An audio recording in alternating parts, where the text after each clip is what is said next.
والسابقون الأولون من المهاجرين والأنصار والذين اتبعوهم بإحسان رضي الله عنهم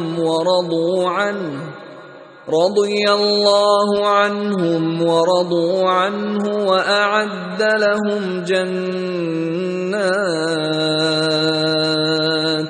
اور سیدنا عثمان کی نیکیوں میں ایک بہت بڑا احسان، بہت بڑی نیکی یہ تھی کہ قرآن کی خدمت کرتے ہوئے پوری امت کو ایک قرآن پہ اکٹھا کر دیا.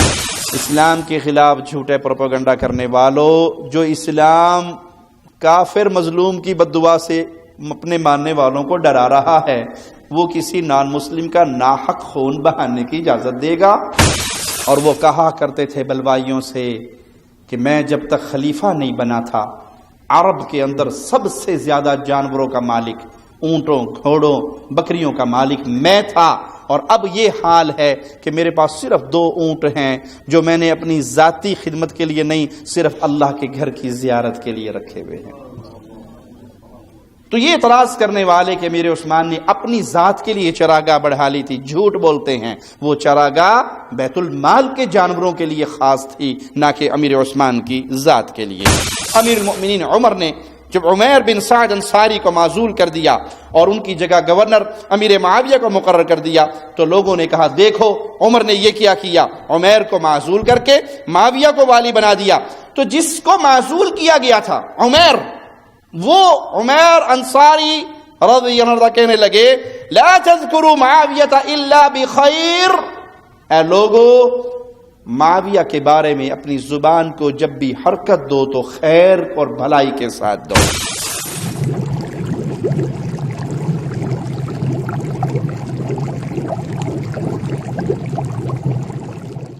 ان الحمد للہ نحمده ونستعینه ونستغفره ونعوذ بالله من شرور انفسنا ومن سیئات اعمالنا من يهده الله فلا مضل له ومن يضلل فلا هادي له. اشهد ان لا اله الا الله وحده لا شريك له واشهد ان محمدا عبده ورسوله. اما بعد فان خير الحديث كتاب الله وخير الهدي هدي محمد صلى الله عليه وسلم وشر الامور محدثاتها وكل محدثة بدعة وكل بدعة ضلالة وكل ضلالة في النار. اعوذ بالله من الشيطان الرجيم. بسم الله الرحمن الرحيم. قل هو الله احد الله الصمد لم يلد ولم يولد ولم يكن له كفوا احد.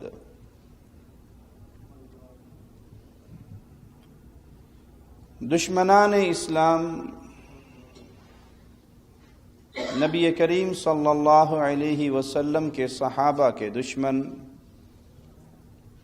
انہوں نے ہمیشہ سازشوں کا سہارا لیا، کفار کی سازشوں کو پایہ تکمیل تک پہنچایا، مسلمانوں کے درمیان تلوار کھینچی اور امت کے نیک لوگوں پر بہتان باندھے اور اپنے ہاتھوں کو ان کے خون سے رنگین کیا. یہ سلسلہ آج کا نہیں، پرانا ہے. امیر المؤمنین عثمان رضی اللہ عنہ وارضاہ کے ساتھ سازشوں نے یہی حال کیا. پہلے آپ پر جھوٹے الزامات لگائے، لاشعوری طور پہ عوام الناس کو اپنے ساتھ ملانے کے لیے پروپیگنڈا کیا، اور بالآخر اپنے ناپاک ہاتھوں کو امیر المؤمنین کے پاکیزہ لہو سے رنگین کیا۔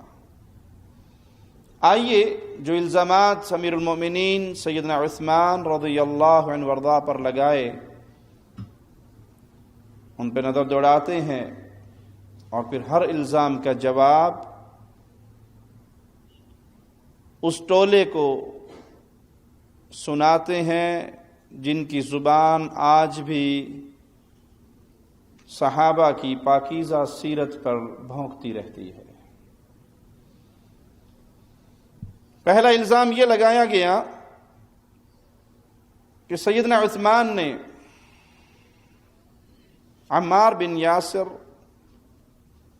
کو اتنا مارا کہ ان کی انتڑیاں پھٹ گئی، اسی طرح عبداللہ ابن مسعود کو اتنا مارا کہ ان کی پسلیاں ٹوٹ گئی، پھر ان کا وظیفہ بھی بند کر دیا، قرآن حکیم کی جمع و تدوین میں بدعت کا ارتکاب کیا، باقی مصاحف کو جلا ڈالا، اپنے لیے الگ چراگاہ بنا لی، ابو ذر غفاری رضی اللہ عنہ کو جلا وطن کر دیا، اور ابو دردہ رضی اللہ عنہ کو ملک شام سے نکلوا دیا۔ اسی طرح آپ نے حکم بن ابو العاص کو واپس بلوایا، حالانکہ اسے رسول اللہ صلی اللہ علیہ وسلم نے جلا وطن کیا تھا۔ سیدنا عثمان پر الزامات ظالموں کے جاری و ساری ہیں، اور ان میں سے ایک یہ کہ آپ نے نبی کریم صلی اللہ علیہ وسلم کی سنت کو، سفر میں قصر کی سنت کو باطل قرار دے دیا، اس کو ختم کر دیا۔ معاویہ بن ابو سفیان، عبداللہ بن عامر، مروان بن حکم، ولید بن عقبہ، ان کو گورنر بنایا، حالانکہ یہ ولید بن عقبہ تو فاسق آدمی تھا۔ آپ نے مروان بن حکم کو افریقیہ کے مال غنیمت میں سے 5واں حصہ خمس وہ دے دیا۔ امیر عمر لوگوں کو درے سے مارتے تھے، اور امیر عثمان نے ایک چھڑی تیار کروائی، اس سے مارا کرتے تھے۔ اللہ کے نبی صلی اللہ علیہ وسلم منبر پر جس سیڑھی پہ کھڑے ہو کے خطبہ دیا کرتے تھے، ابو بکر و عمر رضی اللہ عنہما اس سے نیچے والی سیڑھی پہ کھڑے ہوتے تھے، لیکن عثمان اللہ کے نبی صلی اللہ علیہ وسلم والی سیڑھی پہ کھڑے ہو کر خطبہ دینے لگے۔ عثمان نہ تو غزوہ بدر میں شریک ہوئے اور جنگ احد میں بھی بھاگ گئے، بیعت رضوان کے وقت بھی غائب تھے۔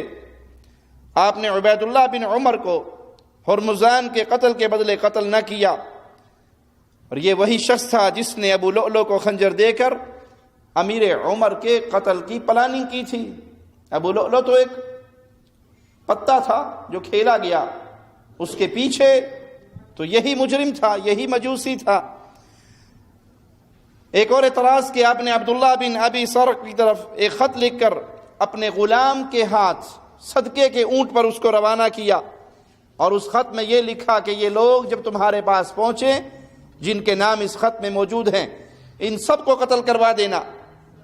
یہ اعتراضات ظالموں نے کیے سیدنا عثمان کی پاکیزہ سیرت پر بدنما داغ لگانے کی جھوٹی، ناکام، نامراد کوشش کی۔ آئیے اب ان اعتراضات کو پرکھتے ہیں اور اس کی حقیقت کو دیکھتے ہیں۔ یہ تمام کے تمام اعتراضات جو سیدنا امیر عثمان رضی اللہ عنہ وارضاہ پر کیے گئے، سند کے اعتبار سے باطل ہیں، من گھڑت جھوٹی کہانیاں ہیں، متن کے اعتبار سے بھی باطل ہیں اور سند کے اعتبار سے بھی باطل ہیں۔ پہلا اعتراض یہ تھا کہ عمار بن یاسر کو اتنا مارا کہ ان کی انتڑیاں پھٹ گئیں۔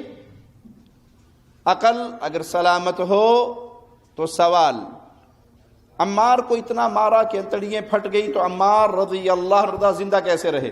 بندے کی انتڑیاں پھٹ گئی تو معاملہ ختم۔ امیر عمر رضی اللہ عنہ کو جب زخمی کیا گیا تو ان کی انتڑیاں پھٹ گئی تھی، دودھ پلایا تو انتڑیوں کے ذریعے باہر نکل گیا، تو طبیب نے کہا کہ وصیت کیجئے، اب آپ کا وقت قریب آ گیا ہے۔ اگر عمار کو اتنا مارا گیا رضی اللہ عنہ کہ ان کی انتڑیاں پھٹ گئی، تو پھر وہ زندہ کیسے رہے؟ اسی طرح عبداللہ ابن مسعود کو مارنے والی بات، یہ سب تاریخ گو، قصہ گو لوگوں کی بنائی ہوئی باتیں ہیں جو کسی صحیح سند سے ثابت نہیں۔ جہاں تک معاملہ ہے کہ قرآن حکیم کو جمع کرنے کے معاملے پر سیدنا عثمان پر الزامات لگائے گئے کہ آپ نے بدعت کا ارتکاب کیا، حقیقت میں امت اسلامیہ پر عثمان کے احسانوں میں اور سیدنا عثمان کی نیکیوں میں ایک بہت بڑا احسان، بہت بڑی نیکی یہ تھی کہ قرآن کی خدمت کرتے ہوئے پوری امت کو ایک قرآن پہ اکٹھا کر دیا۔ یہ بدعت نہیں تھی، یہ ان کی برائی نہیں تھی، ظالموں نے اس نیکی کو بھی برائی بنا کے پیش کیا۔ حقیقت کیا ہے کہ یہ امت اسلامیہ پر عثمان کے احسانوں میں ایک بہت عظیم احسان ہے۔ پہلے اس کو جمع کیا، پھر پوری امت کو اس پہ اکٹھا کیا، تو حقیقت میں وہ جو قرآن حکیم کی حفاظت کا الہی وعدہ تھا وہ عثمان کے ذریعے اللہ نے پورا کروا دیا۔ ہوا کیا، جنگ یمامہ جو کہ 11 ہجری میں مسیلمہ کذاب سے ہوئی، اس میں بہت زیادہ صحابہ شہید ہوئے۔ ختم نبوت کے مسئلے کے دفاع پر صحابہ کی ایک جماعت شہید ہوئی۔ ساری زندگی کے جہاد اگر دیکھے جائیں نبوی دور کے تو اتنے صحابہ شہید نہیں ہوئے جتنے مسیلمہ کذاب کے خلاف لڑتے ہوئے، عقیدہ ختم نبوت کا دفاع کرتے ہوئے صحابہ نے اپنی جانیں قربان کی۔ آج بعض لوگ اس مسئلے کو چھوٹا بنا کر پیش کرنا چاہتے ہیں، کیا حرج ہے اگر قادیانیوں کو مسلمان مان لیا جائے؟ کیا حرج ہے اگر انہیں احمدی مسلمان مان لیا جائے؟ بھائی وہ احمدی نہیں ہے، غلام احمد قادیانی وہ قادیانی ہیں۔ قادیانی اپنے ایک نئی نبی کو ماننے کی وجہ سے ایک نئی امت ہے۔ کوئی عیسائی یہودی قوم کا پروٹوکول لینا چاہے، یہودی برداشت کریں گے؟ کیا کہیں گے کہ تم عیسیٰ پر ایمان لے کر آئے، جو عیسیٰ ایک نئے نبی تھے، ہمارے بعد ایک نئی امت بن گئی، اب تم عیسائی بن کر جیو، یہودیوں والے پروٹوکول نہیں لے سکتے۔ سمجھ آئی بات؟ عیسائیت کے بعد، عیسیٰ علیہ السلام کے بعد کس کی نبوت کا دور شروع ہوا؟ محمد الرسول اللہ صلی اللہ علیہ وسلم کا۔ اب جو عیسائی مسلمان ہو گئے یا بت پرست مسلمان ہو گئے یا نان مسلم مسلمان ہو گئے، وہ کس امت میں شامل ہوئے؟ امت محمدیہ میں۔ عیسیٰ علیہ السلام کو مانتے ہیں ہم، عیسیٰ علیہ السلام کو مانتے ہیں، موسیٰ علیہ السلام کو مانتے ہیں، لیکن محمد صلی اللہ علیہ وسلم کے آنے سے ان کی نبوتیں ختم ہو گئی اور ہم ایمان لے آئے محمد الرسول اللہ صلی اللہ علیہ وسلم پر، تو ہم ایک نئی امت بن گئے۔ ہم نہ عیسائیوں والا پروٹوکول لیں گے اور نہ یہودیوں والا، مسلم ہیں، نئے نبی ہیں ہمارے اور نئی امت ہے ہم۔ اب جو مسلمان بن کے زندہ رہے گا اسے مسلمان والا پروٹوکول ملنا چاہیے، اور جو یہ کہے کہ محمد صلی اللہ علیہ وسلم کے بعد پھر ایک مرزا غلام احمد قادیانی نبی بن کر آیا، تو پھر آپ نے محمد صلی اللہ علیہ وسلم کے بعد ایک اور نئے نبی کو مان لیا نا، تو آپ ایک نئی امت بن گئے۔ اب قادیانی بن کر جیو، مسلم بن کر نہیں۔ آپ مسلمانوں والا پروٹوکول نہیں لے سکتے۔ آپ کون سا لوگے؟ نیا نبی کا دعوے دار ہو تو نئی امت کہلاؤ۔ احمدی مسلمان بننے کے چکر میں ہیں کہ ہمیں عبادت خانے کو مسجد کا لقب دیا جائے۔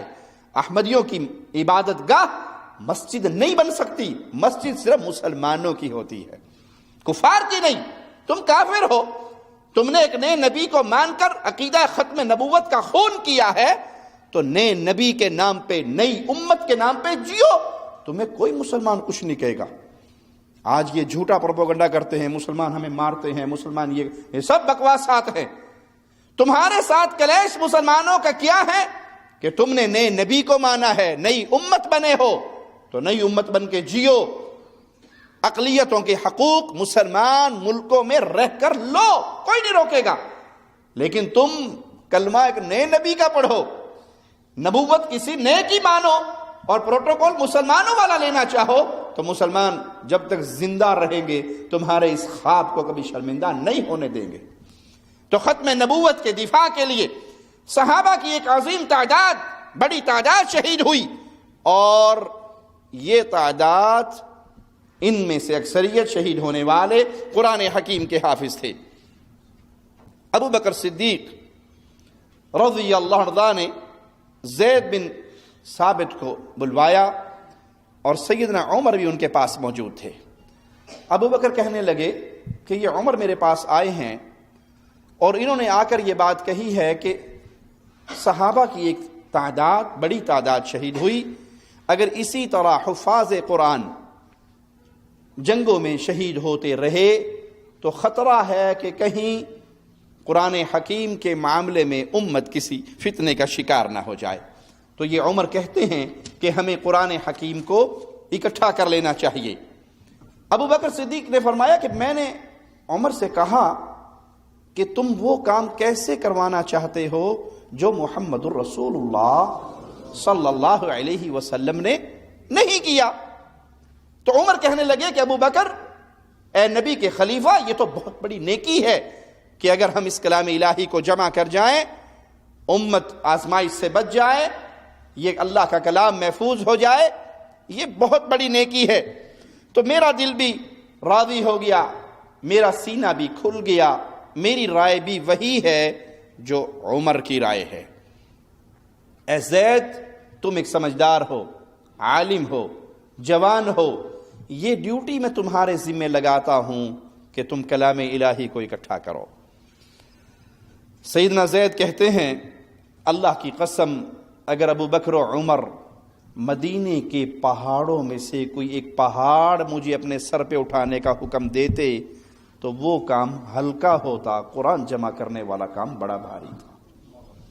اگر مجھے کہتے کہ فلاں پہاڑ اپنے سر پہ اٹھا لو تو میں لگ جاتا اس کام میں، اور وہ کام مجھے ہلکا لگتا، معمولی لگتا، اس ذمہ داری کے مقابلے پر کہ مجھے یہ کہا گیا کہ قرآن حکیم جو لکھا ہوا موجود ہے، اور سیدنا زید بھی لکھا کرتے تھے، مختلف صحابہ کے پاس اس کی آیات موجود ہے، اس کو اکٹھی ایک کتابی شکل میں جمع کیا جائے۔ سیدنا زید نے فرمایا کہ میں نے عرض کی، اے امیر المؤمنین، آپ وہ کام کیسے کریں گے جو کام رسول اللہ صلی اللہ علیہ وسلم نے نہیں کیا؟ وہی اعتراض جو ابو بکر صدیق نے کیا تھا امیر عمر کے سامنے، وہی سیدنا زید نے بھی دہرایا۔ تو عمر کہنے لگے، زید، اللہ کی قسم، یہ بہت بڑی نیکی ہوگی اگر ہم اللہ کے کلام کو اکٹھا کر جاتے ہیں، یہ بہت بڑی نیکی ہوگی، یہ بہت بڑا عمل ہوگا۔ پھر عمر مجھے سمجھاتے رہے، مسئلے کو واضح کرتے رہے، یہاں تک کہ اللہ نے میرے سینے کو بھی کھول دیا۔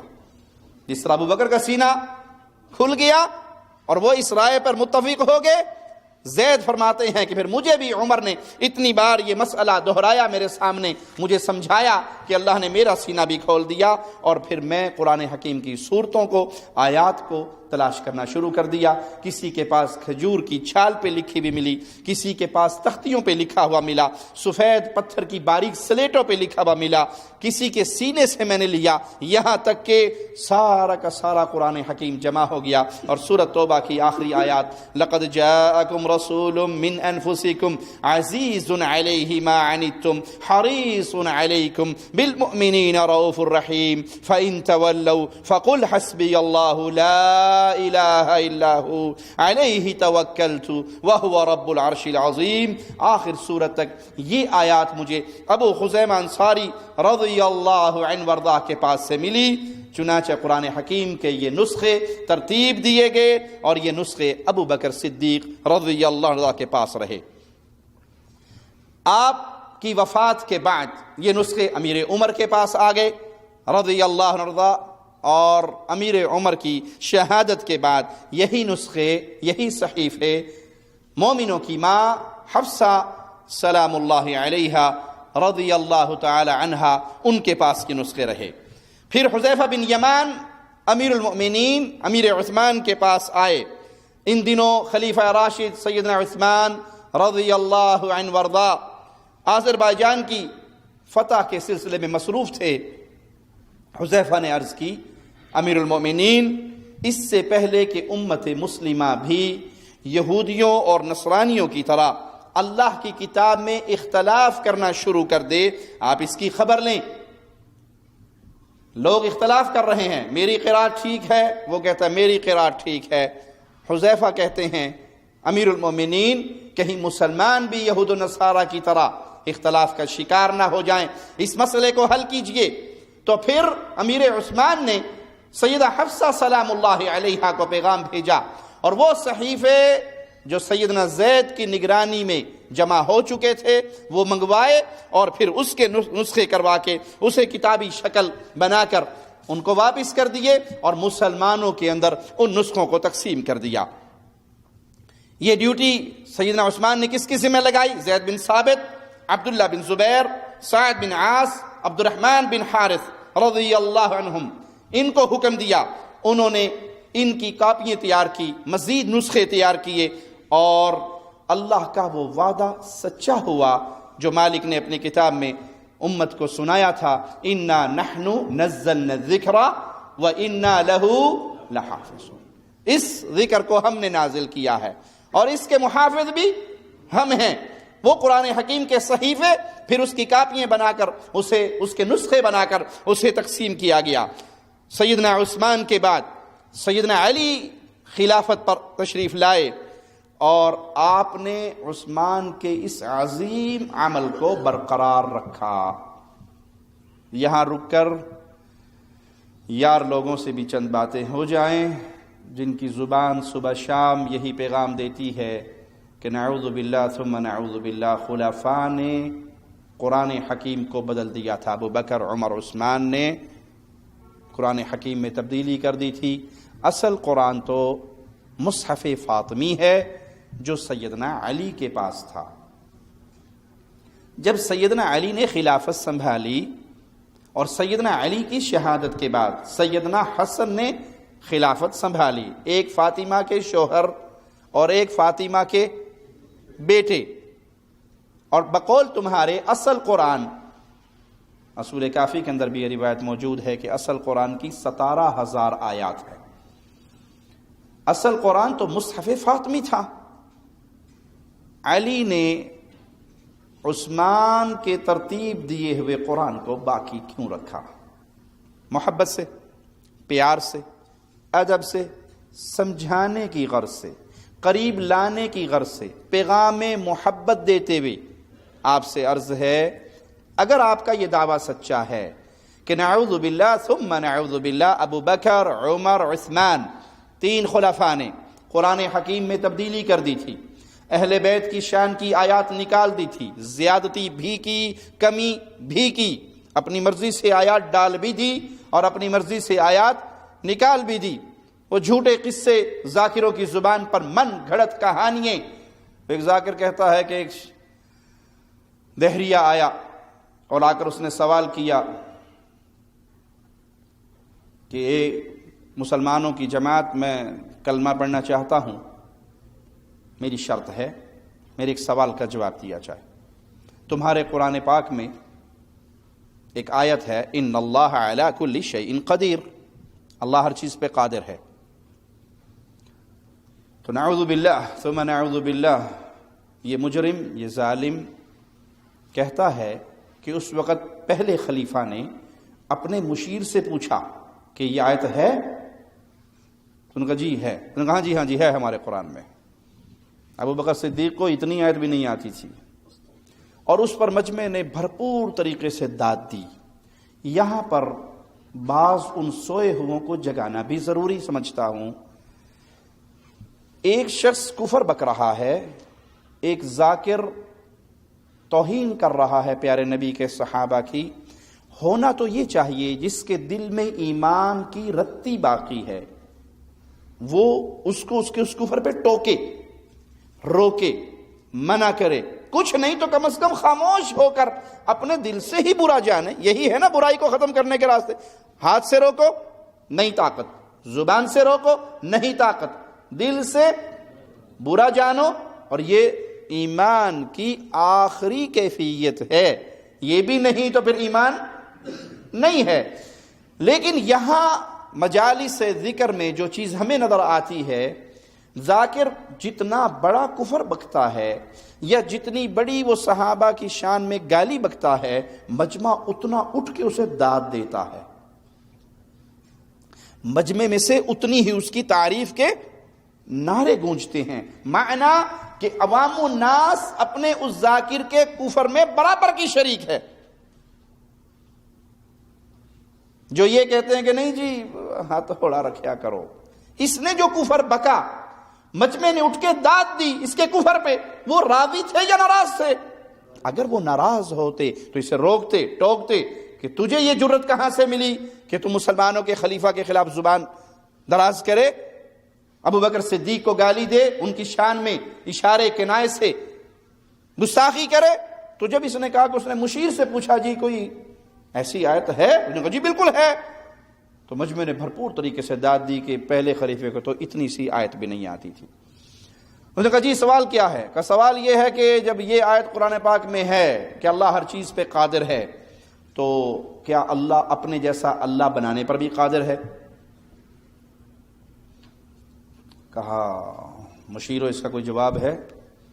مشیروں نے کہا جی 3 دن کا ٹائم لے لیں، ہم سوچ کے جواب دیں گے۔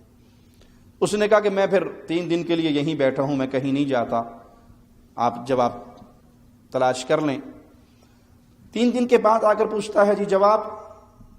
تو بادشاہ نے پوچھا مشیر سے جواب تیار ہو گیا؟ کہا جی بالکل ہو گیا۔ کہا کیا جواب ہے؟ کہ اس کی گردن مار دو۔ تو جلاد کو بلایا کہ یہ تو اللہ کی توہین کر رہا ہے، اس کی گردن مار دو۔ تو جب تلوار رکھی گئی اس کی گردن پہ تو اس نے کہا کہ مجھے مارنا ہے تو مار دو، لیکن یاد رکھو میرے مرنے سے میرا ایک نیا مذہب بنے گا، تمہاری بدنامی ہوگی کہ تم ایک سوال کا جواب نہیں دے سکے، تو بدنامی ہو جائے گی اور میں ہمیشہ کے لیے زندہ ہو جاؤں گا، میرا مذہب زندہ ہو جائے گا۔ تو کہا تلوار ہٹا لو۔ تلوار ہٹائی، اب وہ مذاق کر رہا ہے، مسلمانوں کی توہین کر رہا، تو آخری کونے میں سے ایک بوڑھا اٹھا، اس نے کہا ذرا میرے ساتھ، تجھے میں جواب لے کر دیتا ہوں۔ کہا کدھر؟ کہا ناطق قرآن کے پاس چلتے ہیں، مولا علی کے پاس لے کے جاتا ہوں۔ کہا یہ منبر پہ کون ہے؟ کہا یہ حکمران ہیں، انہیں کیا پتا قرآن کیا ہے؟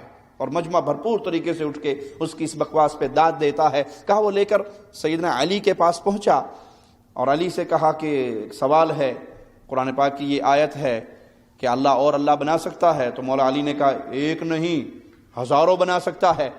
تو کہا اگر ہزاروں بنا سکتا ہے تو پھر وحدہ لا شریک تو نہ رہا؟ کہا نہیں، وہ جتنے اللہ بھی بنائے گا وہ سارے کے سارے مخلوق ہوں گی، خالق تو ایک ہی رہے گا۔ خلیفہ کے دربار میں ایک دہریہ آ گیا تھا۔ دہریہ اسے کہتے ہیں جو لا مذہب ہو، جو کہتے ہیں کہ یہ دنیا خود ہی وجود میں آئی ہے اور خود ہی فنا ہو جائے گی۔ یہ دہریہ ایک مذہب ہے، ان کا عقیدہ ہے، وہ کسی اللہ کے قائل نہیں۔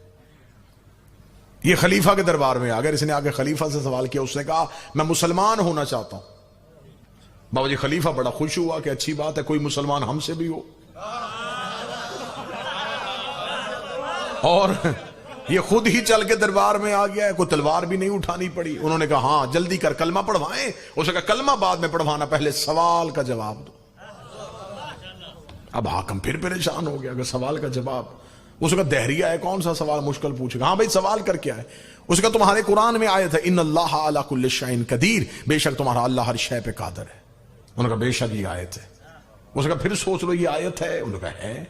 تمہارا یقین ہے کہ یہ ایسا ہو سکتا ہے؟ انہوں نے کہا بالکل یقین ہے، ہمارا اللہ جو چاہے وہ کر سکتا ہے۔ اس نے کہا اب میرا سوال سنو، کیا تمہارا اللہ کوئی اور اللہ بھی بنا سکتا ہے؟ نانا اب سر نہ ہلاؤ یار، زبان سے زحمت کرو۔ اب میرے سوال کا جواب دو، کیا تمہارا اللہ کوئی اور اللہ بنا سکتا ہے؟ بابا جی اگر یہ کہیں کہ نہیں بنا سکتا، وہ کہے گا اللہ کل شیء قدیر کیسا؟ اگر کہیں بنا سکتا وہ کہے گا وحدہ لا شریک کیسا؟ حکومت پھنس گئی، حاکم پریشان ہو گیا۔ اس نے وہ درباری مولوی جو تنخواہ پہ رکھے ہوئے تھے وہ اکٹھے کیے۔ اس نے کہا ہاں بھائی تمہیں تنخواہیں دی جاتی ہیں بیت المال سے، اب جواب دو۔ انہوں نے کہا جواب لمحوں میں مل سکتا تھا اگر علی کو بلا لیتے۔ یہ دہریہ یہاں سے شرمندہ ہو کے پلٹ سکتا تھا اگر ہم علی کو بلائیں.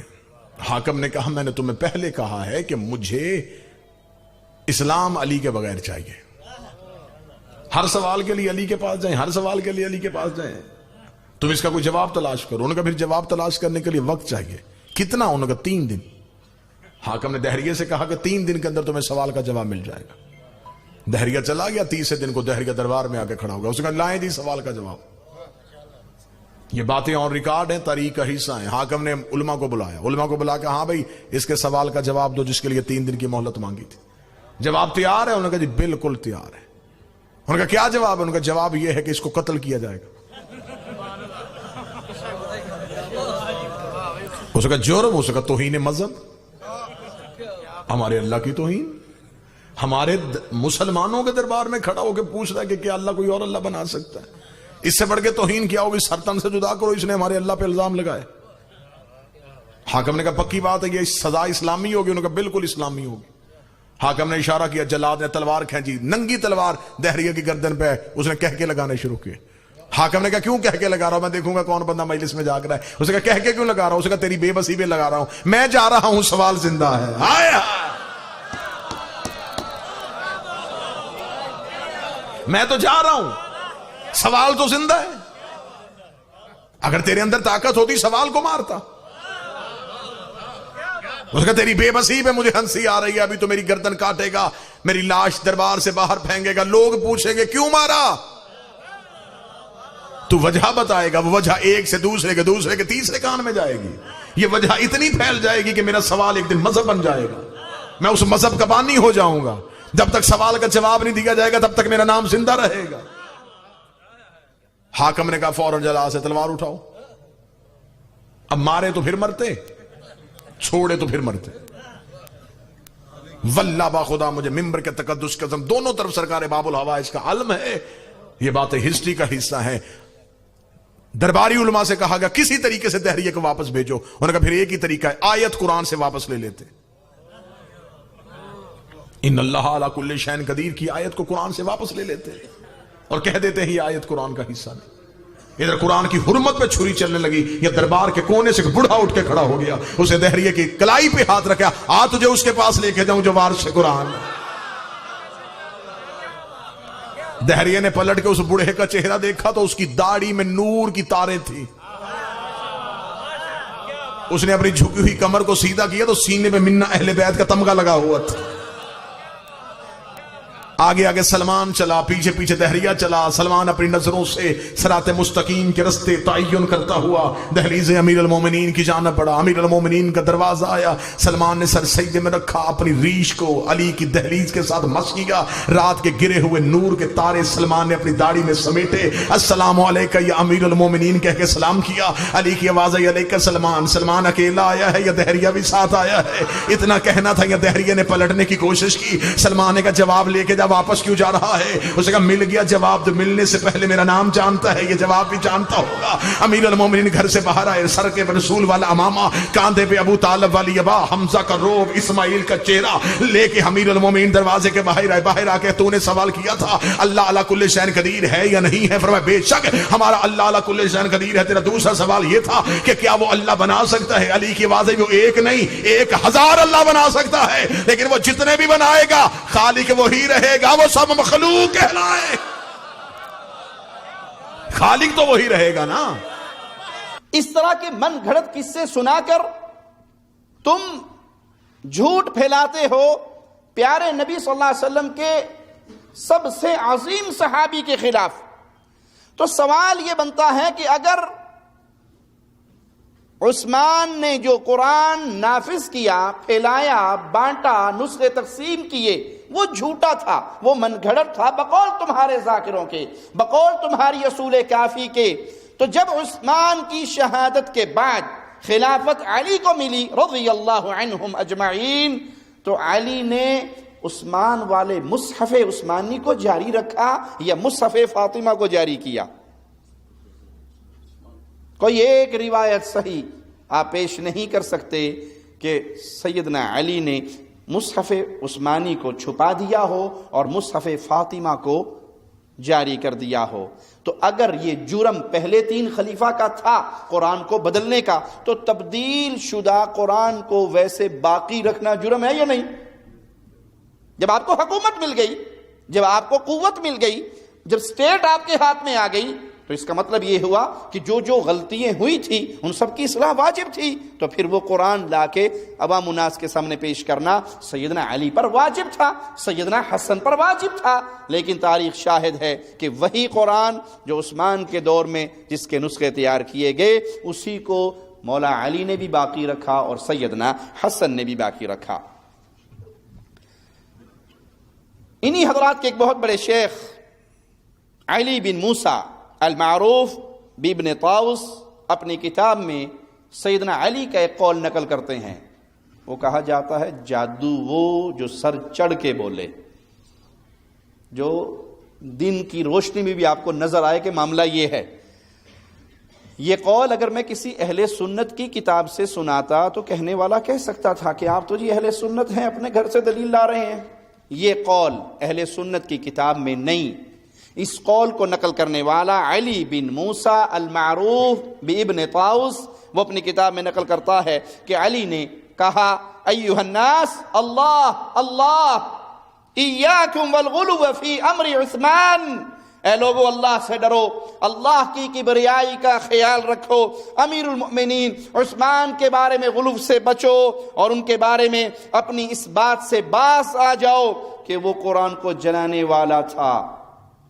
سیدنا علی کی گواہی سیدنا عثمان کے حق میں، فَوَاللَّهِ مَا حَرَّقَهَا إِلَّا عَنْ مَلَئِ مِنْ أَصْحَابِ رَسُولِ اللَّهِ صلی اللہ علیہ وسلم، اللہ کی قسم عثمان نے جو قرآن حکیم کے نسخے جلائے تھے وہ کونے کھدرے میں چھپ کے نہیں جلائے تھے، بلکہ صحابہ کے جمع غفیر کے سامنے جلائے باقی نسخے، اور امت کو ایک نسخے پر اکٹھا کیا۔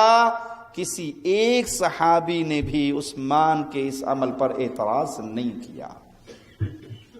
اس مسئلے پر تو صحابہ کا اجماع ہوا، کسی ایک صحابی نے عثمان سے نہیں کہا کہ آپ یہ کیا کر رہے ہیں، بلکہ آپ کی نیکیوں میں، آپ کے احسانات میں یہ بدعت نہیں ہے جو عثمان نے جاری کی، بلکہ یہ احسان عظیم ہے جو عثمان نے مسلمانوں کے اوپر اور قیامت تک آنے والے اہل ایمان پر کیا کہ سب کو اکٹھا کر دیا۔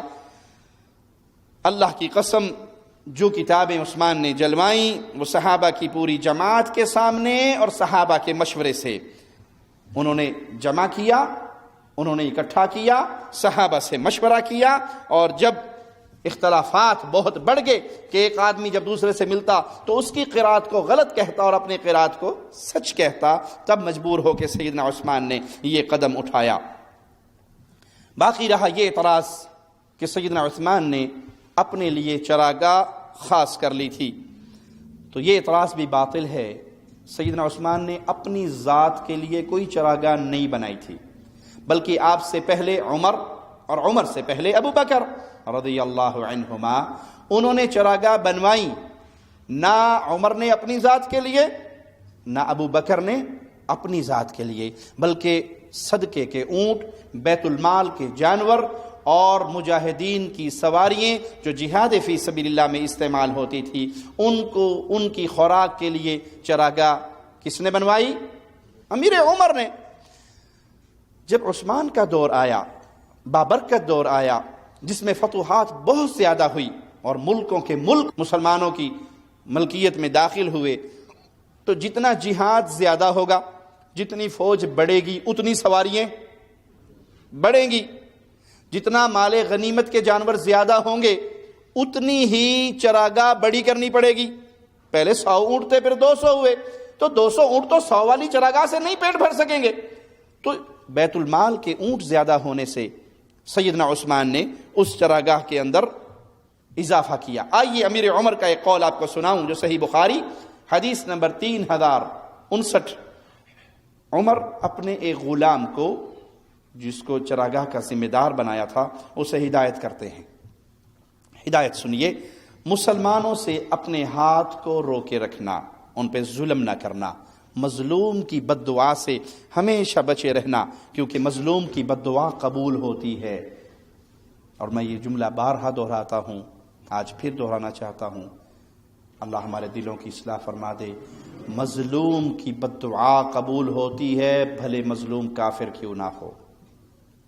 کسی کافر کے ساتھ بھی اگر آپ زیادتی والا معاملہ کریں گے، اس کی بد دعا، مظلوم کی بد دعا قبول ہوگی، مسلمان ہونا شرط نہیں ہے۔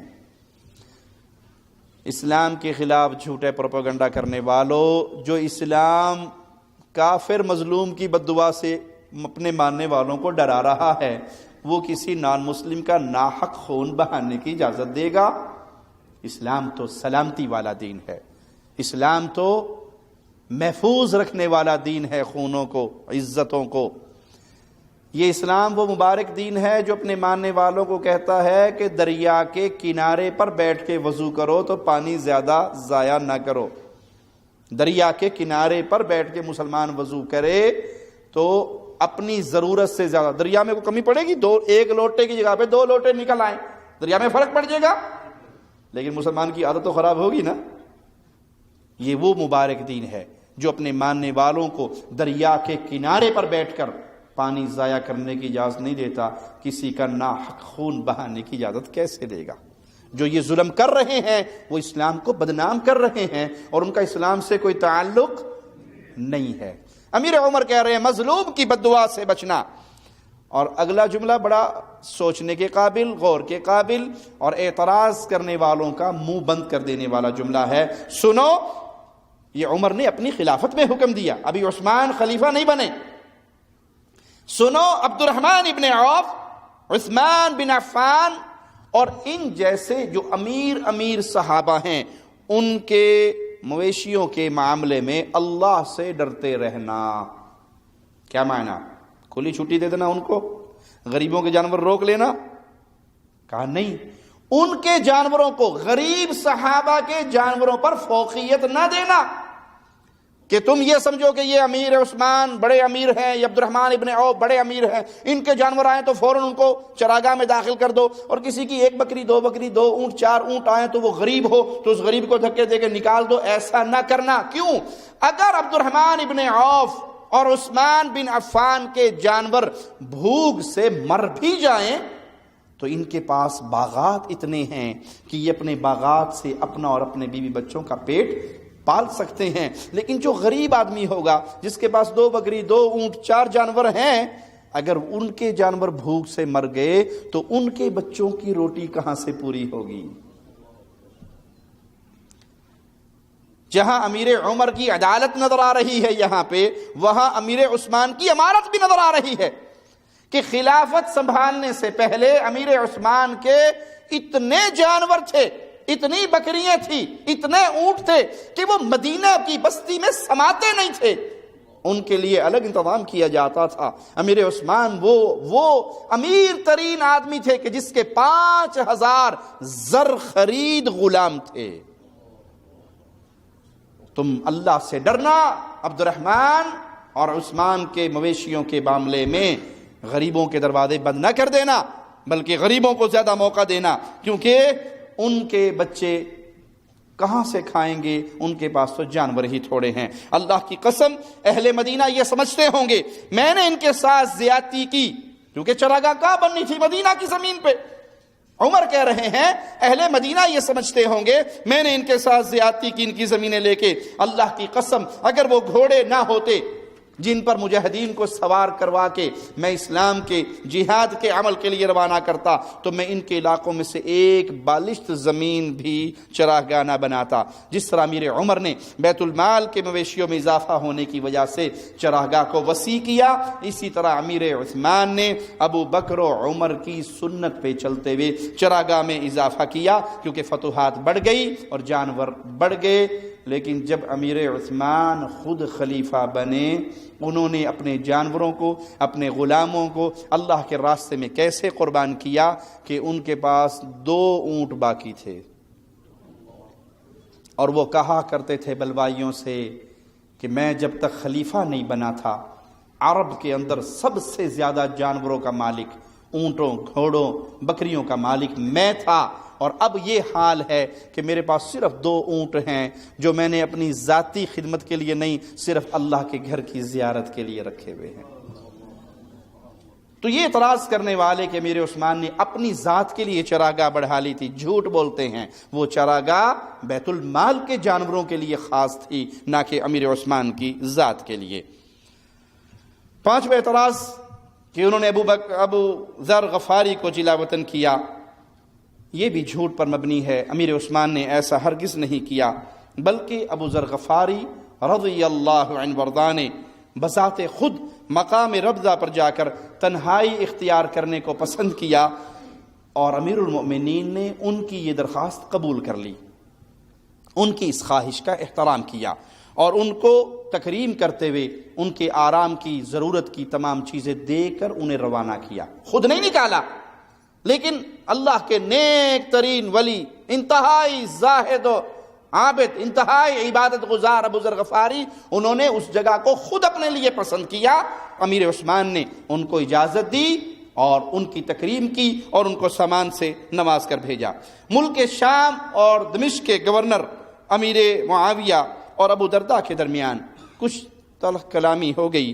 ابو درداء رضی اللہ عنہ جو نہایت زاہد و عابد اور وہاں کے فاضل قاضی تھے، وہ اپنے معاملے میں کچھ ایسی سختی کیا کرتے تھے جس طرح امیر عمر کے دور میں سختی ہوا کرتی تھی۔ اب کچھ لوگ ایسے جو نئے نئے مسلمان ہوئے، وہ اس سختی کو برداشت نہیں کر سکتے تھے، تو امیر معاویہ رضی اللہ عنہ نے امیر عثمان کو یہ معاملہ لکھ بھیجا اور ان کو معزول کر دیا۔ وہ وہاں سے معزول ہونے کے بعد مدینہ تشریف لے آئے۔ کسی کو معزول کرنا اس کی شان میں گستاخی نہیں ہے، وگرنہ امیر عمر نے خالد ابن ولید کو معزول کیا تھا، تو کیا خالد ابن ولید کی شان میں کمی ہو گئی تھی؟ کسی کو معزول کر دینا کسی کے عہدے سے، یہ شان میں، یہ ان کے اوپر کوئی الزامات لگا کر نہیں کیا، نہیں، بلکہ ان کو معزول کیا تو یہ کام امیر عمر نے بھی کیا، اور کس عظیم صحابی کے ساتھ کیا جسے سیف اللہ کا لقب ملا تھا، خالد ابن ولید، معزول کیا۔ اسی طرح امیر عثمان نے اگر ان صحابی کو معزول کیا تو ان میں ان کی شان میں کوئی کمی نہیں۔ امیر المؤمنین عثمان پر اعتراض یہ کہ انہوں نے حکم بن ابو العاص کو واپس بلا کر خلاف شریعت کام کیا، یہ بات بالکل غلط اور جھوٹ پر مبنی ہے۔ اصل حقیقت کیا ہے؟ اصل حقیقت یہ ہے کہ سیدنا عثمان نے رسول اللہ صلی اللہ علیہ وسلم سے آپ کی زندگی میں اس شخصیت کو واپس بلانے کی اجازت مانگی تھی، اور رسول اللہ صلی اللہ علیہ وسلم نے حکم کو واپس آنے کی اجازت دے دی تھی۔ پیارے نبی کی وفات کے بعد جب خلافت ابو بکر صدیق کے کندھوں پر آئی تو امیر عثمان نے جا کر اس درخواست کو ان کے سامنے رکھا کہ رسول اللہ صلی اللہ علیہ وسلم نے حکم کو واپس آنے کی اجازت دے دی تھی، اس کو واپس بلایا جائے۔ تو ابو بکر صدیق نے کہا کہ گواہ پیش کیجئے آپ اپنے اس کلام پہ کہ آپ کو اجازت ملی، کوئی آپ کے پاس گواہ ہے تو گواہ دیجئے۔ تو امیر عثمان کے پاس گواہ نہیں تھا۔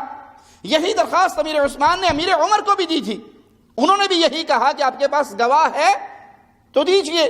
اب گواہ نہیں تھا، امیر عثمان نے ذاتی طور پہ اجازت لی اور اللہ کے نبی صلی اللہ علیہ وسلم نے اجازت دے دی۔ جب خود امیر عثمان امیر المؤمنین بنے، اب تو کسی سے مانگنے کی اجازت نہیں تھی نا، چونکہ اللہ کے نبی نے اجازت دے دی تھی، اور اپنی اس علم کی بنیاد پر اور اس اجازت کی بنیاد پر امیر عثمان نے ان کو واپس بلایا۔ وگرنہ یہ کیسے ہو سکتا ہے کہ وہ شخصیت جس نے خطاب کرتے ہوئے بلوائیوں سے یہاں تک کہا تھا، اللہ کی قسم جب سے مسلمان ہوا ہوں میں نے اپنا یہ دایاں ہاتھ محمد کے ہاتھ میں دیا ہے، اس کے بعد میں نے دائیں ہاتھ سے کبھی شرمگاہ کو بھی نہیں ٹچ کیا۔ وہ نبی کی حکم کی خلاف ورزی کرے گا، ان کو زندگی میں اجازت ملی جس کو انہوں نے اپنے دور حکومت میں پورا کیا۔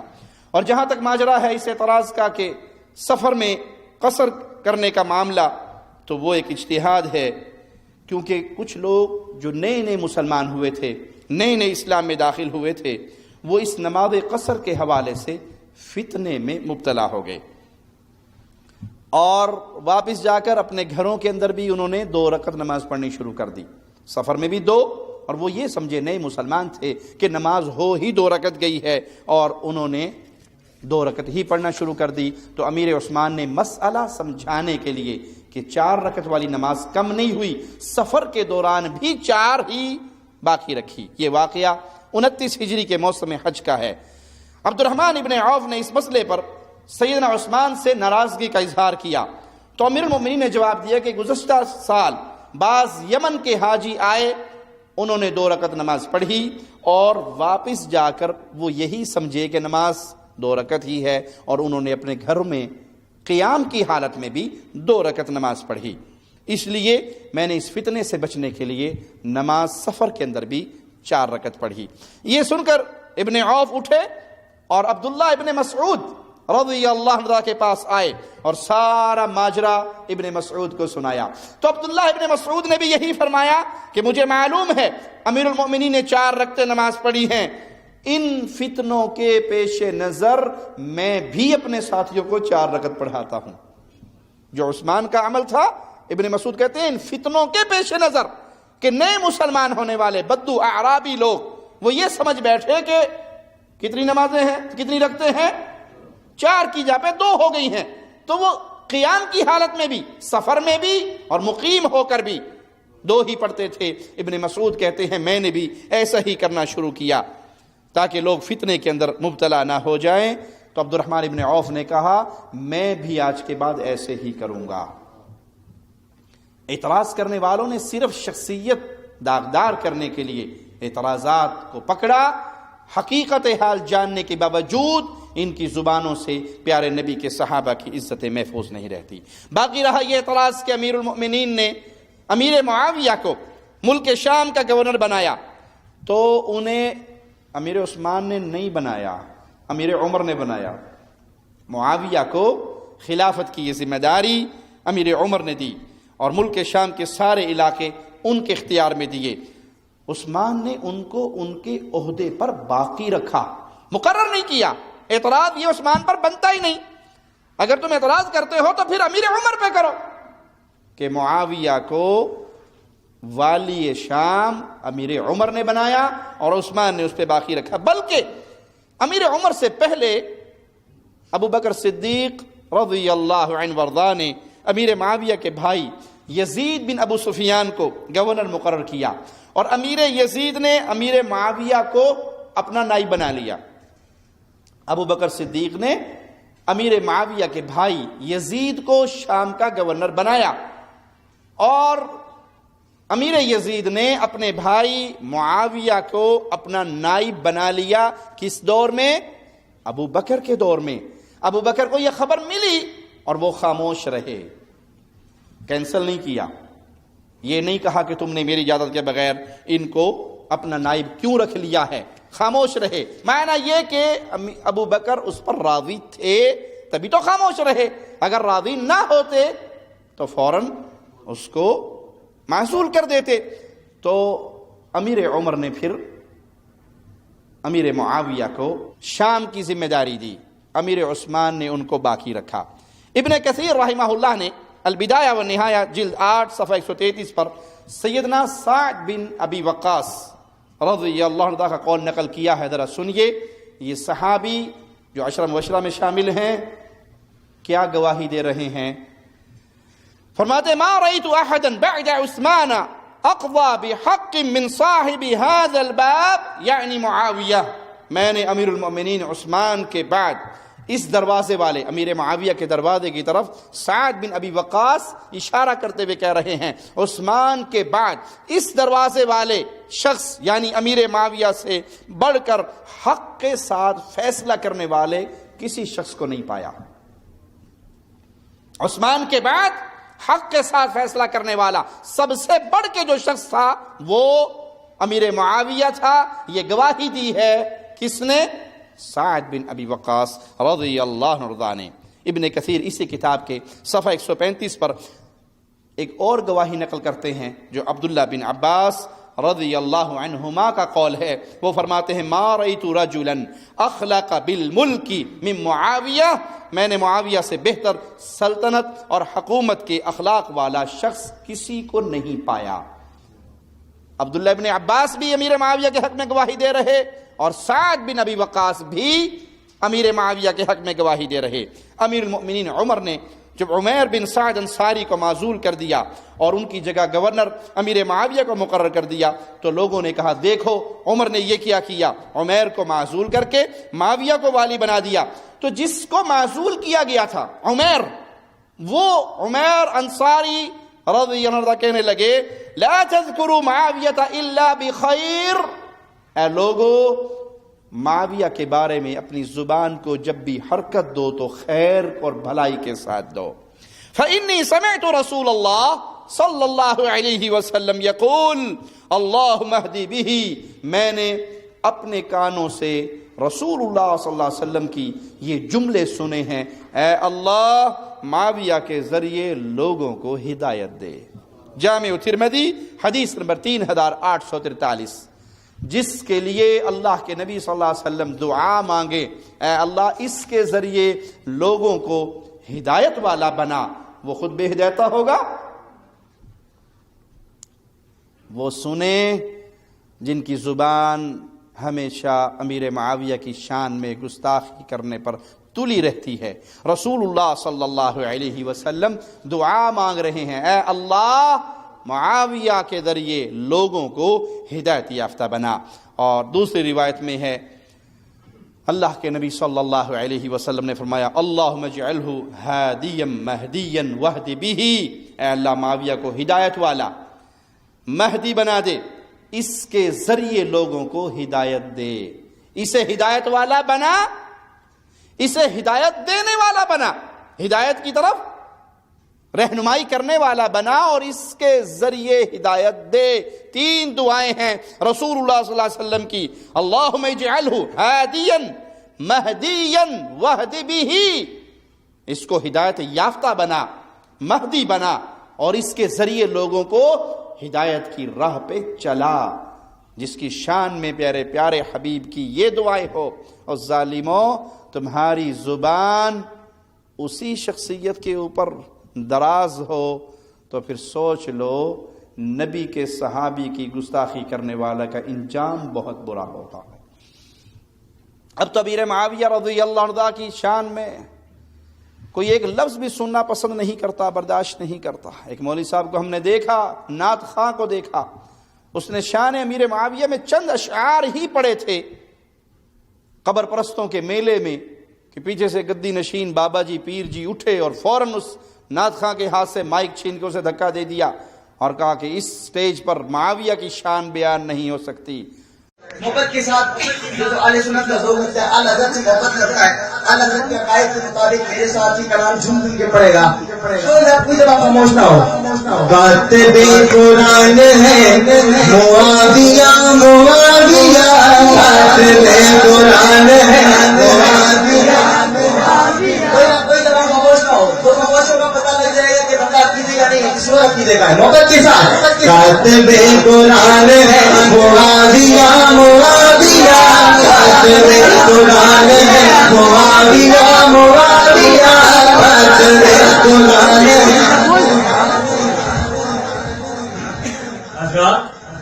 آپ جیسا کہ جانتے ہیں یہ سنیوں کی شرافت ہے۔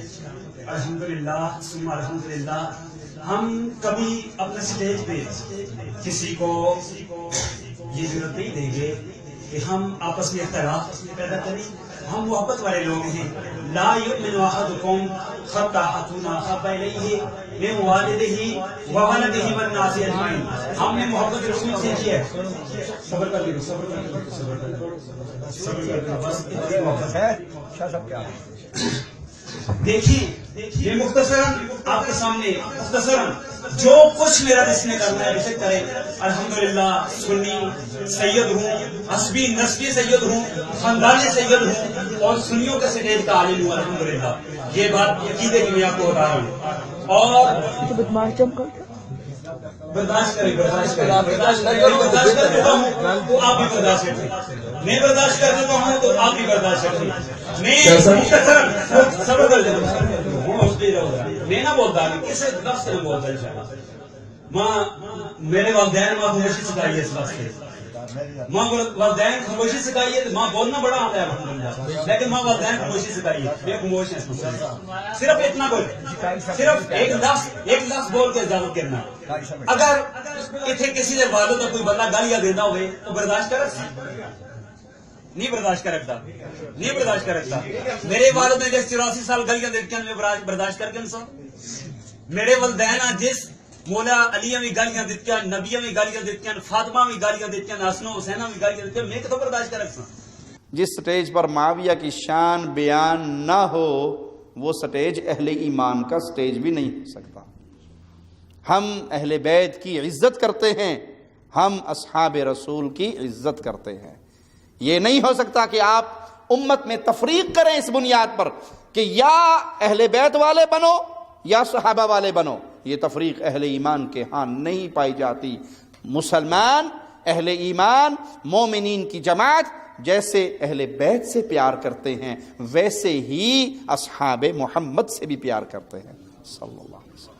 اہل بیت سے پیار کی وجہ میرے آقا کے اہل بیت ہیں، صحابہ سے پیار کی وجہ میرے آقا کے صحابہ ہیں. اصل محبت تو آقا سے ہے، جو آقا سے جڑتا جائے گا اس سے محبت ہمارے دلوں میں بڑھتی جائے گی.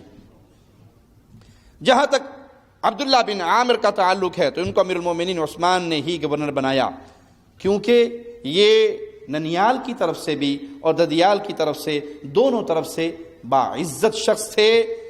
باپ کی طرف سے اموی، ماں کی طرف سے ہاشمی، بنو ہاشم اور بنو امیہ سب کے سب قریشی ہیں. عبداللہ بن عامر جب پیدا ہوئے تو انہیں رسول اللہ صلی اللہ علیہ وسلم کے پاس لایا گیا. آپ نے اس بچے کو دیکھ کر فرمایا، اے بنی عبد الشمس، اس کی شکل تم لوگوں سے زیادہ ہم لوگوں سے ملتی ہے. جس سے اللہ کے نبی ایسے راضی ہوں، جس کی شکل کو دیکھ کے اللہ کے نبی خوش ہوں کہ اس کے نقش و نگار تمہارے جیسے نہیں بلکہ ہمارے خانوادے جیسے ہیں.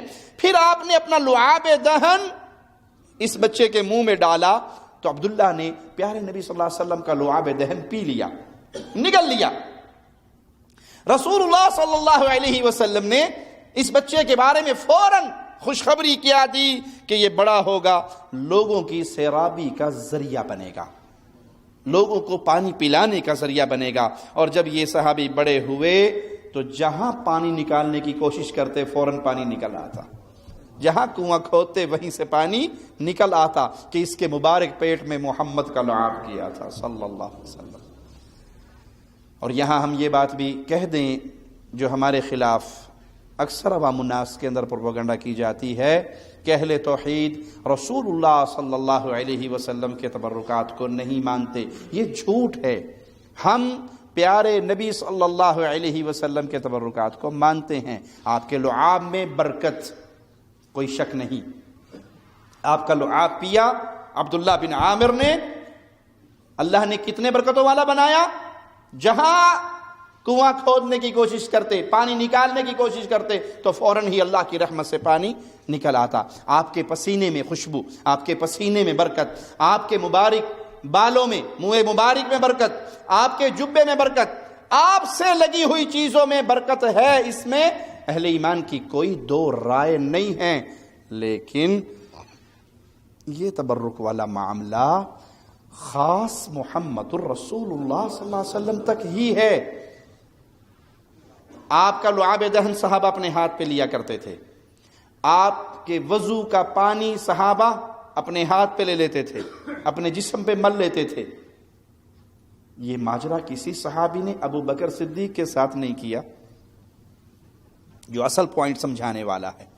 یہ معاملہ کسی صحابی نے عمر کے ساتھ، عثمان کے ساتھ، حتیٰ کہ علی کے ساتھ بھی نہیں کیا. یہ خاصہ تھا محمد الرسول اللہ کا صلی اللہ علیہ وسلم. آج ہم پہ یہ اعتراض کیوں کیا جاتا ہے کہ یہ نبی کریم صلی اللہ علیہ وسلم کے تبرکات کو نہیں مانتے؟ اس لیے کہ ہم ان کے للو پھتووں کے تبرکات کو نہیں مانتے. انہوں نے تو چند دن پہلے یہ کلپ دیکھا، ایک پیر صاحب بیٹھے ہوئے، ایک بی بی اس کے پاؤں دھو کر پی رہی ہے۔ میں نے کہا اپنے خاوند کے کبھی تو نے ہاتھ دھو کے نہیں پیے، غیر مردوں کے تجھے پاؤں دھونے نصیب ہوئے۔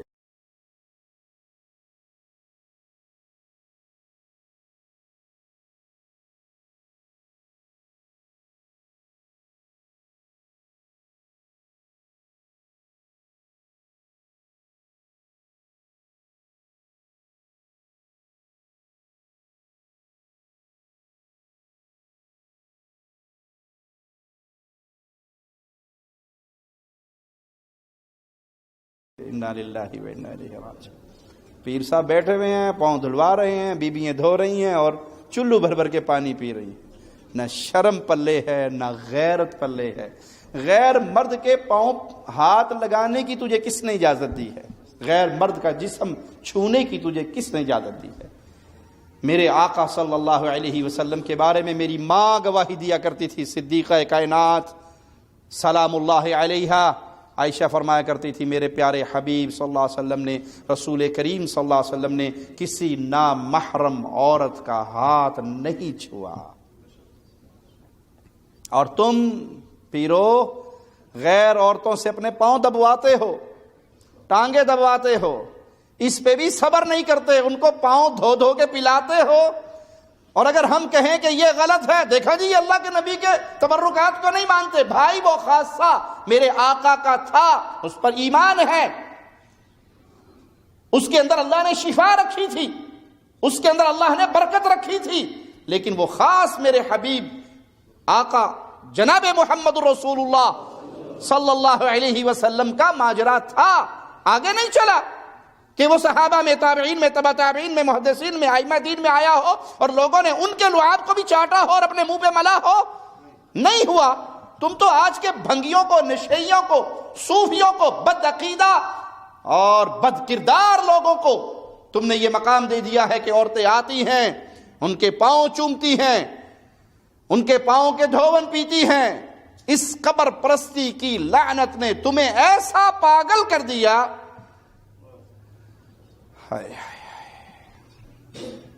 قبروں کو پوجنے والے قبروں کو پوجتے ہیں، کوئی بات سمجھ آتی ہے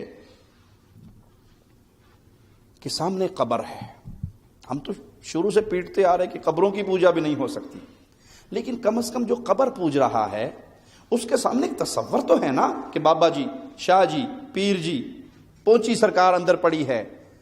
چند دن پہلے میاں چنو کے قریب کے ایک گاؤں کی ایک ویڈیو کسی بھائی نے بھیجی، وہاں پوجنے کے لیے قبر بھی نہیں ہے، صرف ایک بیری کا درخت ہے اور بورڈ لگا ہوا ہے پیر بیری سرکار شاہ صاحب رحمت اللہ علیہ۔ ہنسنے کا مقام نہیں، اللہ کی قسم آنسو بہانے کی جگہ ہے۔ اتنے گر گئے مسلمان، اتنے ایمان کی لذت سے نا آشنا ہو گئے مسلمان کہ درختوں کو پوجنے لگ گئے، اور اس درخت کے ساتھ کپڑے لٹکائے ہوئے ہیں، ٹاکیاں باندھی ہوئی ہیں، دھاگے باندھے ہوئے ہیں، بورڈ لگایا ہوا باقاعدہ۔ ایک بورڈ ہم نے آپ کو پہلے بھی دکھایا تھا پیر کھمبے شاہ کا، بارہ کہو اسلام آباد کے قریب ایک گاؤں ہے بارہ کہو، وہاں پہ کوئی قبر نہیں ہے، بجلی کا پول ہے اور اس کے گرد چار دیواری کر کے لوہے کے جنگلے لگا کر بورڈ لگایا ہوا ہے پیر کھمبے شاہ بخاری رحمت اللہ علیہ۔ اور اب یہ دیکھا پیر بیری سرکار۔ ایک اور تیر مارا ہے یہاں پہ میاں چنو کا نواحی علاقہ ہے، چک نمبر 108، وہاں پہ عوام نے ایک اور شگوفہ چھوڑا ہے، بابا بیری پیر سرکار رحمت اللہ علیہ۔ جی اب بالکل ٹھیک سنا آپ نے، بابا بیری پیر سرکار رحمت اللہ علیہ۔ بیر کا ایک درخت ہے، اس کے اوپر چار دیواری کر کے اس کے اوپر ٹائٹل لگا کے باقاعدہ وہاں پہ لکھ دیا ہے بابا بیری پیر سرکار رحمت اللہ علیہ۔ اور میں آپ کو بتاتا چلوں، ہر جمعرات کو یہاں پہ اچھا خاصا رش ہوتا ہے، عورتیں گھی کے دیے لے کے آتی ہیں گھروں سے، ان کو جلاتی ہیں وہاں پہ، اور پھر جو ہیں وہ سوچتے ہیں کہ اس طرح ہماری مرادیں پوری ہوں گی۔ تو دیکھنے پہ معلوم ہوا کہ یہ صرف ایک درخت تھا، دربار ہو، کوئی قبر ہو، کوئی کچھ تو ہو نا جس کا کوئی کیا مطلب لاجک کیا بنا رکھی ہے لوگوں نے، لیکن کچھ بھی نہیں ملا وہاں جا کے ہمیں، ایک سوائے ایک درخت کے۔ اور ایک عجیب و غریب چیز جو میں نے وہاں پہ دیکھی کہ اس درخت کے آس پاس انہوں نے چھوٹے چھوٹے اور درخت لگا رکھے ہیں. تو چنانچہ میرے ساتھ ایک مقامی بندہ تھا جس سے ساری انفارمیشن میں نے بڑے طریقے سے نکلوائی. تو اس نے بتایا کہ جی یہ اب جو بابا بیری کے جناب یہ کہہ لیں آپ کے بچے ہیں جی, اس کے مطلب آپ ذلی بابے لانچ کر دیے ہیں تاکہ بڑے بابے کو جب کوئی گھن کھا جائے گا یا وہ گر جائے گا کسی طریقے سے تو یہ بچے لانچ کر دیے جائیں گے, پھر بعد میں آنے والی نسلیں جو ہیں ان کی پوجا شروع کر دیں گی کہ یہ بابے ہیں جی. تمہارا حال ان مشرکین جیسا نہیں ہے جو ذات انوات کو پوجا کرتے تھے. وہ صرف وہاں پہ تلواریں ہی لٹکایا کرتے تھے, اور تم نے دھندا کیا ہوا ہے مسلمانوں کے ایمان سے کھیلنے کا دھندا. اور وہاں وہ ایک بڑا درخت تو لگا ہوا ہے, چھوٹے چھوٹے درخت اور بھی لگائے ہوئے ہیں, کیونکہ نظر دور تک جاتی ہے نا بزرگوں کی. پتہ ہے کہ وقت آئے گا یہ بابا جی ڈگ پڑیں گے تو پھر دکان بند ہو جائے گی. جب بڑا گر گیا تو ابھی سے وہ چھوٹے چھوٹے لگائے ہیں کہ جب یہ گرے گا تو بیٹے جوان ہو جائیں گے. بیٹے کہیں گے جی ہم نے ان کو کہا تھا اب آپ آرام فرمائے, ہماری باری آ گئی ہے. وہ بھائی جس کو توحید سمجھ آ گئی, وہ بھائی جس کو ایمان سمجھ آ گیا, وہ بھائی جس کو عقیدہ سمجھ آ گیا اور اپنے گھر کی کنڈی لگا کے اندر سونے کے لیے لمبی چادر اپنے اوپر ڈال چکا ہے, وہ میرے یہ جملے سنیں. اے ایمان کو سمجھنے والے, اے توحید کو سمجھنے والے, اے عقیدے کو سمجھنے والے, تیرے پڑوس میں, تیرے گاؤں میں, تیری برادری میں, تیرے خاندان میں, تیرے دوستوں میں, تیرے عزیزوں میں ابھی تک درخت پوجے جا رہے ہیں, پتھر پوجے جا رہے ہیں, جانور پوجے جا رہے ہیں. ان عزیزوں نے, ان دوستوں نے, ان محلے والوں نے, ان بستی والوں نے اگر قیامت کے دن تیرا گریبان پکڑ کے سوال کیا یہ خود موحد بن گیا تھا, اس نے مجھے توحید کی دعوت نہیں دی, تو اللہ کو کیا جواب دو گے؟ وہ ریاکار شہید جو دنیا میں دکھلاوے کے لیے لڑا اور شہید ہوا, حدیث کے لفظ ہیں جب اسے اٹھایا جائے گا اللہ اس کو اپنی نعمتیں گنوائے گا, تجھے یہ نہیں دیا, تجھے یہ نہیں دیا, تجھے یہ نہیں دیا. بندہ یاد کر کے اقرار کرے گا ہاں یہ ساری نعمتیں تو ملی. مولا پوچھے گا پھر کیا کر کے آیا؟ وہ کہے گا لڑتے لڑتے تیرے راستے میں قتل ہو گیا. جواب ملے گا لوگوں کے لیے جا کر جہنم میں چہرے کے بل گھسیٹ کے جہنم میں ڈال دو. شاہد کیا ہے اس حدیث میں؟ اللہ اپنی نعمتیں گنوائے گا اس کو. اے مسلمان موحد انسان, کائنات میں سب سے بڑی نعمت, اللہ کی قسم اس سے بڑی کوئی نعمت نہیں, وہ توحید کی نعمت ہے. توحید کی نعمت سے بڑھ کر کوئی نعمت نہیں, ایمان کی نعمت سے بڑھ کر کوئی نعمت نہیں. اللہ نے اگر تجھ سے یہ سوال کر لیا, مجھ سے یہ سوال کر لیا, توحید کا فہم, ایمان کی لذت مل گئی تھی. ارے جس کے دل میں ایمان کی لذت کی چنگاریاں جاگتی ہیں پھر وہ غافلوں کی نیند نہیں سوتا کہ میں تو ٹھیک ہو گیا نا, مجھے کیا, میں ٹھیک ہو گیا, اب سب کو ٹھیک کرنا میری ذمہ داری ہے. اہل شرک پھیلانے کے لیے اپنی زندگی کے ہر وسیلے کو استعمال کر رہے ہیں. اے موحدو, قرض ہے تمہارے سر پہ. یہ بیری پوجنے والے, یہ کھمبے پوجنے والے, یہ قبریں پوجنے والے, یہ درخت پوجنے والے, یہ پتھر پوجنے والے, یہ جانور پوجنے والے, قرض ہے تمہارے سر پہ. تم نے کتنوں کو روک روک کر اللہ کی توحید کا پیغام دیا. کوئی مانے یا نہ مانے اس سے ہمارا کوئی لینا دینا نہیں. نوح علیہ السلام 950 سال اپنی قوم کو پکارتے رہے. دعوت قومی لیلا و نہارا, راتوں کو پکارا, دنوں کو پکارا. مانے نہ مانے ہمارا معاملہ نہیں, کم از کم کہہ تو سکو گے اللہ اس چچا کو, اس ماموں کو, اس سسر کو, اس خالو کو, اس پھپھا کو, اس بستی والوں کو, اپنی قوم والوں کو, اپنے سسرال والوں کو, اپنے رومیٹ کو, اپنی تاجر برادری کو, اپنے دوستوں کو قولوا لا الہ الا اللہ کا پیغام دیتا رہا. ایک اللہ کو داتا مانو, ایک اللہ کو رازق مانو, ایک اللہ کو مشکل کشا مانو, ایک اللہ کے لیے سجدے, رکوع, طواف, نظر, نیاز, خوف, امید, بھروسے, توکل, ساری عبادت ایک اللہ کے لیے کرو. یہ پیغام دیتے رہو, آوازہ لگاتے رہو. آپ کے ذمہ آوازہ لگانا ہے, لیکن اگر دنیا کے مفادات کی وجہ سے آپ نے توحید کا آوازہ چھوڑ دیا تو پھر سمجھ لو قیامت کے دن نجات بڑی مشکل ہوگی. اے اللہ تجھے تیرے پیارے ناموں کا واسطہ ہے مولا، ہمیں جب تک زندہ رکھنا ایمان کا داعی بنا کر رکھنا، توحید کا داعی بنا کر رکھنا، لا الہ الا اللہ کا پیغام پھیلانے والا بنا کر رکھنا۔ اللہ ہمیں ایسی زندگی نہ دینا جس زندگی میں ہم مفادات کی راہ میں بہہ کر کمپرومائز کے راستے پہ چل پڑیں اور تیری توحید کے پیغام کو چھوڑ دیں۔ اللہ ایسی زندگی دینا آخری سانس تک بھی زبان سے ایک ہی جملہ نکلے، لا الہ الا اللہ۔ اللہ ایسی موت دینا کہ زبان سے یہی جملہ نکل رہا ہو، لا الہ الا اللہ، اور شہادت کی موت پا کے اللہ تیری جنتوں کی طرف آ رہے ہوں۔ اقول قولی ھذا واستغفر اللہ لی ولکم ولسائر المسلمین فاستغفروہ انہ هو الغفور الرحیم۔